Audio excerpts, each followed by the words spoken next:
Please একটু নিচে আসো, আসো না প্লিজ, জাস্ট 1 মিনিট, 1 মিনিট একটু নিচে নামো, আমি তোমার সাথে একটু কথা বলতে চাই, প্লিজ।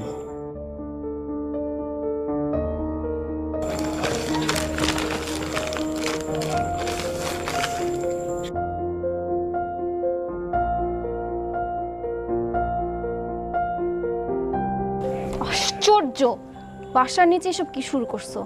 বাবা আছে না বাসায়? অবনি, এগুলো তোমার জন্য। তোমার এসব ছেলে মানুষই কিন্তু আমার একদম ভালো লাগছে না। বাসার নিচে এসে এভাবে কি উকি ঝুঁকি মারে, ঢিল ছুঁড়ে? অবনি, এগুলো ছেলে মানুষই না, তোমাকে আমি বলেছিলাম জাস্ট একটা দিন আমাকে টাইম দিতে, আমি তো